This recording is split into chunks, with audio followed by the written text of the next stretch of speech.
비교급에 대해서 살펴보도록 하겠습니다. 비교급이라는 건 비교되는 대상이 두 개가 있는데 이 둘 사이에 차이가 나는 걸 비교할 때 비교급이라는 표현을 쓰게 됩니다.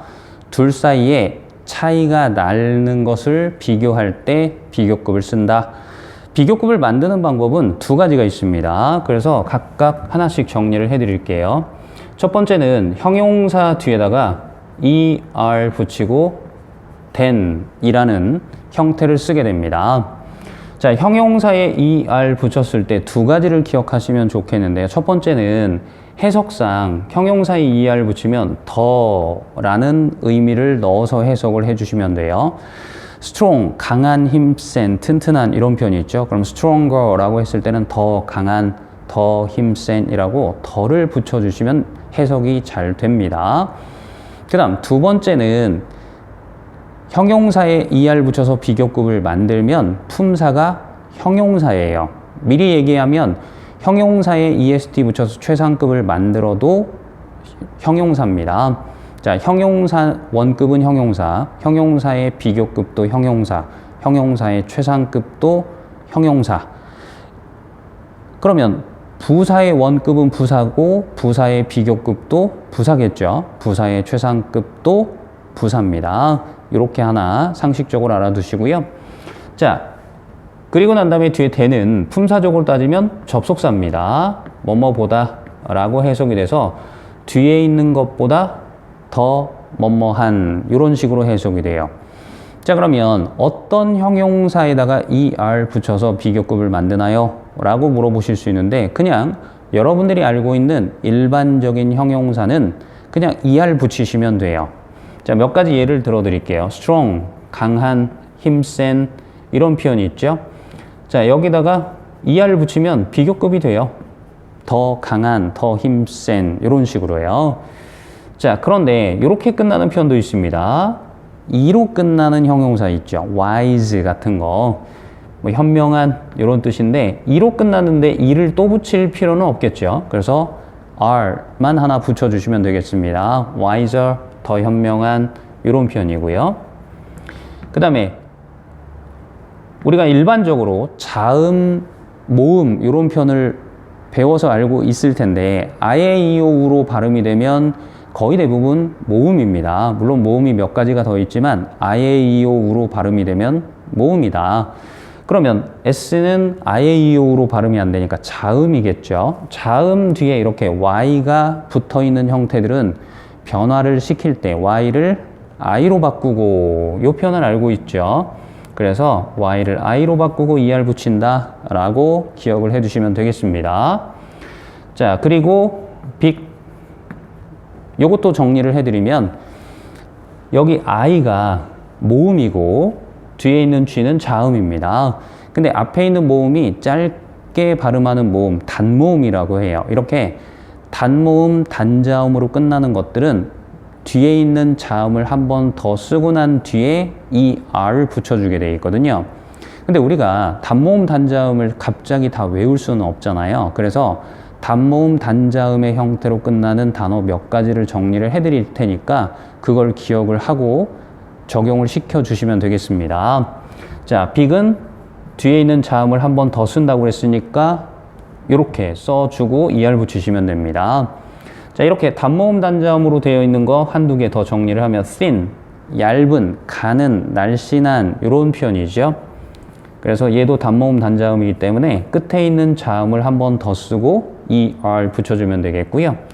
그 다음에 hot, 뭐 뜨거운, 매운 이렇게 해석이 되는 표현이 있잖아요. 얘도 단모음, 단자음입니다. 그래서 이렇게 hotter 라고 er 붙여주시면 되겠습니다. 자, 그 다음에 두 번째는 형용사나 부사 앞에 more를 붙여서 비교급을 만드는 형태가 있습니다. 자, 이렇게 형용사나 부사 앞에 more를 붙였을 때 이 more가 더라는 의미를 가지게 되고요. 품사적으로 따지면 형용사나 부사 앞에 있으니까 형용사나 부사를 수식하는 부사구나 라는 걸 알아보시면 되겠습니다. 자, 그 다음에 일반적으로 쓰는 형용사 뒤에다가 er 붙이면 비교급이 된다라고 얘기했잖아요.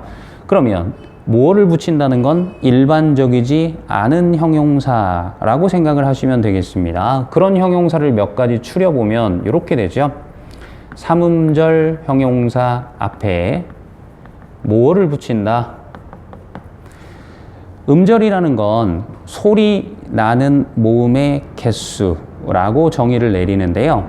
예를 들어서 strike라는 단어를 한번 볼게요. 자, 그러면 여기에 이 I는 I라고 소리가 나죠. 그리고 모음이 하나 더 있는데 E는 소리가 나지 않습니다. 단어의 맨 끝에 들어가는 E는 소리가 나지 않아요. 그러면 소리가 나는 모음이 몇 개죠? 하나죠. 그래서 얘는 소리 나는 모음의 개수가 하나니까 1음절 이렇게 얘기를 하는 겁니다.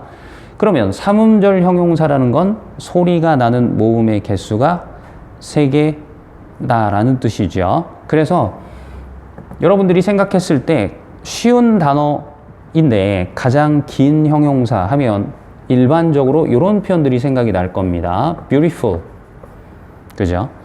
뭐 여러 가지가 있죠. important, informative, dangerous 이런 표현들이 있습니다. 그래서 여러분들이 이제 음절은 소리가 나는 모음의 개수 이렇게 정의를 기억해 두시고 편법을 제가 하나 알려드리면 이 알파벳 하나하나를 우리가 철자라고 얘기를 하거든요. 철자의 개수가 9개 이상이면 삼음절입니다. 그래서 beautiful 가만히 세보면 9개죠. 9개 이상이라는 건 9개부터 몇 음절? 3음절이다 라고 보시면 됩니다. 자, 그래서 이렇게 3음절 형용사 앞에는 뭐를 붙이더라 라고 생각을 하시면 돼요. 뭐 간단하죠. 읽어보면 여러분이 쉽게 이해를 하실 수 있는데 beautiful이 그렇지 않아도 단어가 긴데 거기다가 er 붙이면 어때요? 더 길어지겠죠. 그러니까 차라리 앞에다가 뭐를 붙여서 비교급을 만들자 이렇게 정리가 된다라고 보시면 됩니다. 하나만 더 써볼까요? important, 중요한 이라는 표현입니다. 자, 둘, 넷, 여섯, 여덟, 9개죠. 그래서 철자 수가 9개부터 삼음절이니까 앞에 뭐 붙여서 비교급을 만든다? 뭐를 붙여서 비교급을 만든다? 이렇게 보시면 되겠습니다. 자, 그 다음에 두 번째는 음절이 좀 짧은데요. 이음절 형용사가 있어요. 그러면 삼음절 형용사는 9개 이상의 철자를 가지고 있으니까 이음절은 8개까지가 되겠죠. 그죠?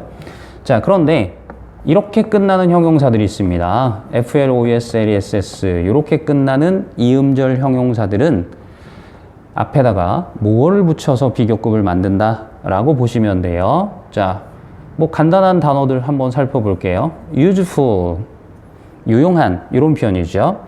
famous, 그 다음에 helpless 이런 식의 형용사들은 앞에다 뭐를 붙인다. 이것도 마찬가지죠. 읽어보면 뒤에다 er 붙이는 게 되게 어색합니다. 예를 들어서 useful, 이상하죠. famous, helpless 라고 쓰기가 어렵죠. 그래서 이런 형용사들은 앞에다 뭐를 붙여서 비교급을 만든다 라고 보시면 되겠고요. 세 번째는 분사 형용사 앞에다가 뭐를 붙인다 라고 보시면 됩니다. 근데 분사 형용사가 뭡니까? 라고 물어볼 수 있는데 분사 형용사는 원래 형용사가 아닌 동사들을 형용사처럼 바꿨어요. 분사로 바꾼 거죠. 그래서 현재 분사처럼 바꾼 현재 분사, 과거 분사처럼 바꾼 과거 분사 이런 것들을 분사 형용사라고 부릅니다. 이런 분사 형용사들 앞에도 뭘 붙인다? 뭐를 붙인다. 그래서 interesting 알고 있는 동사에다가 ing 붙인 형태죠. 그 다음에 interested 역시 interest라는 동사에다가 ed를 붙여서 pp를 만들어서 과거분사 형용사가 됐습니다.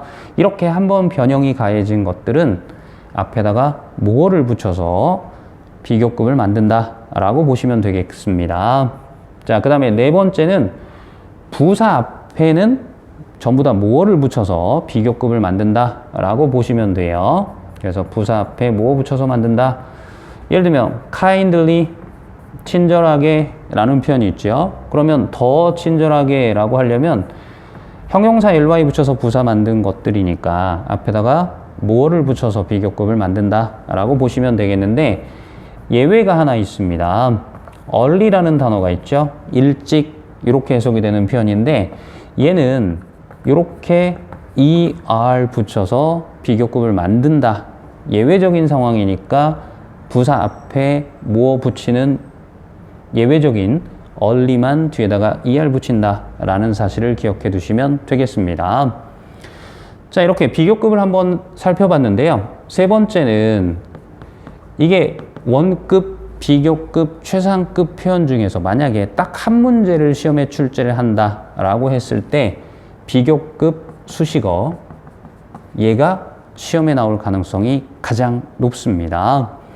자, 비교급 앞에 수식이라는 말은 가장 가까운 자리란 뜻이거든요. 그래서 비교급 가장 가까운 자리에 붙는 단어라고 생각하시면 되는데, 그럼 비교급 수식어를 왜 붙입니까? 라고 물어보면 비교급을 강조하기 위해서 붙여요. 자, 그럼 일단 비교급 강조가 어떤 형태로 생겼는지 비교급부터 먼저 정리하고 난 다음에 하나씩 설명을 해드리도록 하겠습니다. 자, 조금 전에 비교급은 형용사 뒤에 er 붙이고 then 붙인다. 첫 번째 방법. 두 번째 방법은 비교급은 형용사나 부사 앞에 more를 붙이고 then을 붙여서 만든다 라고 정리를 해드렸습니다. 자, 그런데 수식은 가장 가까운 자리죠. 그래서 비교급이 있을 때 가장 가까운 자리는 비교급 앞자리하고 뒷자리인데, 일반적으로 단어가 하나짜리는 앞으로 간다. 그래서 여기다가 비교급 수식어를 써주면 돼요. 자, 그런데 품사를 한번 넣어보는데, 형용사에 er 붙여서 비교급 만들면 아까 품사가 형용사라고 제가 말씀을 드렸잖아요. 그러면 형용사 앞에 쓸 수 있는 품사는 부사겠죠. 그래서 비교급 수식어는 부사가 그 역할을 맡는다 라고 보시면 되겠고, 마찬가지죠. 형용사나 부사 앞에 있는 more는 품사가 부사예요. 그러면 이 부사는 누가 수식한다? 부사가 수식한다. 그래서 결국 비교급 앞에 들어간 수식어는 부사다 라고 얘기를 할 수 있습니다. 그 다음 비교급 앞에 들어가는 수식어는 강조의 의미가 있죠. 그래서 이 앞에 들어가는 부사가 원래 가지고 있던 뜻을 버리고 훨씬이라는 뜻으로 해석을 해야 된다라는 부분도 기억해 두시면 되겠습니다. 자, 그런 비교급 수식어에 뭐가 있냐? 이렇게 6개가 있는데요. much, still, far, even, a lot, 그리고 significantly 라는 표현이 있습니다. 자, 얘네들은 원래의 뜻 그대로 해석하시면 안 되고요. 조금 전에 얘기했죠. much를 많이라고 해석하시면 안 돼요. 뭐라고 해석해야 된다고요? 훨씬이라고 해석을 하셔야 됩니다. still도 아직도 여전이라고 해석하시면 안 되고 훨씬 이렇게 해석을 해야 된다라는 거 기억해 두시면 되겠습니다.